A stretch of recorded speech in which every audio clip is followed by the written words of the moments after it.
Bonjour, aujourd'hui on va apprendre à faire un tissage en rond pour créer ces genres de petits paniers. Celui-ci, je l'ai utilisé comme vide-poche. On aurait pu continuer à tisser et à faire un panier beaucoup plus grand. Pour cela, on va besoin, comme d'habitude, de nos cannes, notre colle blanche, des ciseaux et on va commencer à tisser. Tout d'abord, on va prendre 6 cannes.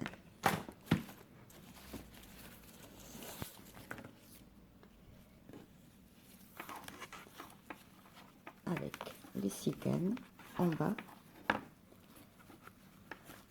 faire un croisement pour démarrer. 3 et avec les 3 autres, on va venir croiser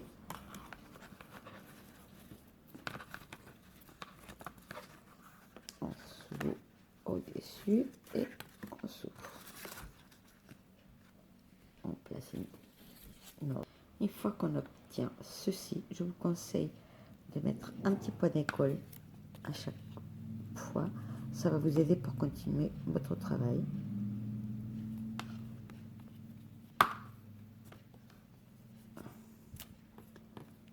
Surtout quand on débute.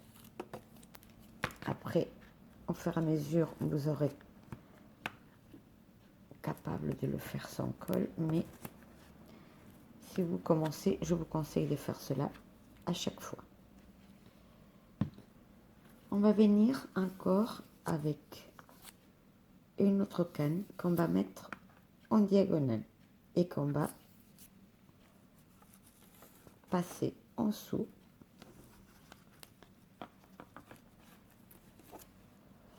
Mettre un point de colle ici pour pouvoir continuer à tisser, car il faut toujours un nombre impair.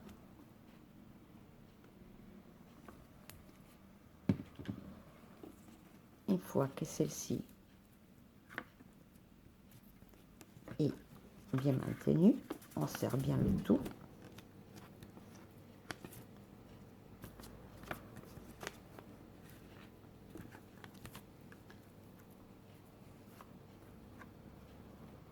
On attend que ça colle un tout petit peu quand même. Et on va commencer notre tissage en rond. On commence pour prendre une autre canne et on va la mettre avec un petit point d'école encore, ça va vous aider là sur une des parties. On va le faire.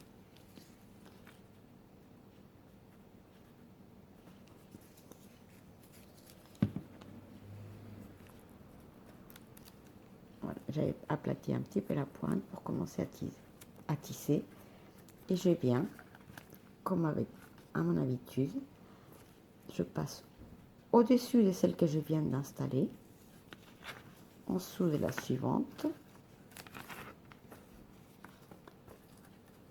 et je continue toujours les mêmes gestes.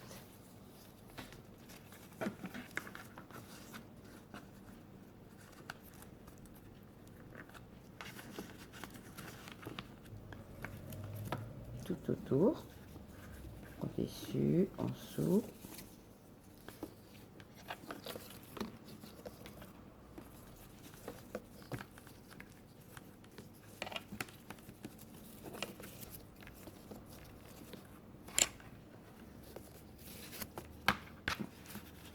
J'espère que vous voyez ce que j'essaie de ne pas avoir les mains dedans, mais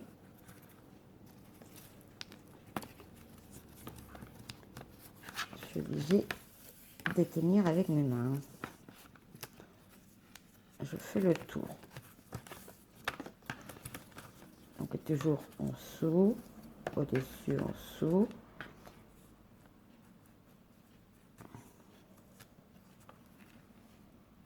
Il faut toujours faire très attention à ne pas se tromper pour bien tenir les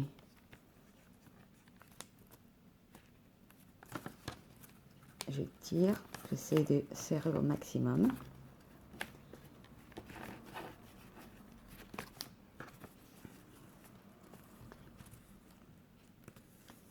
Et j'arrive au début.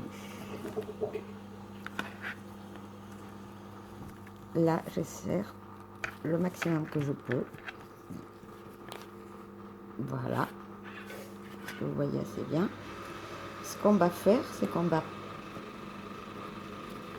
à ce moment-là, profiter, hop, pour déplacer les premières cannes avec lesquelles on a démarré. Je viens de les plier un petit peu pour obtenir, je peux dire comme un soleil, on va dire ça, pour nous donner un point de référence. Voilà. Et là, on va continuer à tisser toujours le même principe jusqu'à qu'on va obtenir le fond. On rajoutera une canne qu'on aura besoin, le principe au-dessus, en dessous, toujours en alternant. J'ai bien séparé mes cannes de départ pour que cela fasse, comme j'avais dit, la forme un peu comme un soleil, hein, tous les rayons qu'il faut qu'on travaille. Comme vous avez fini une canne, que vous avez besoin de continuer, bien évidemment, vous introduisez encore une autre. Je ne veux pas vous montrer aujourd'hui comment faire parce que sinon la vidéo sera trop longue et ennuyante. Vous avez comment faire les cannes et comment les utiliser dans la toute première vidéo qu'on trouve dans ma chaîne. Je vous laisserai les références dans la boîte d'informations. Pour cette vidéo, c'est fini. Je vous ferai la suite dans la vidéo prochaine pour vous montrer justement, une fois qu'on a fait notre fond, comment faire cette partie-là. En attendant, je vous laisse créer votre fond rond. Je vous dis à la prochaine vidéo et n'oubliez pas de vous inscrire pour recevoir les notifications et vous me trouverez très bientôt.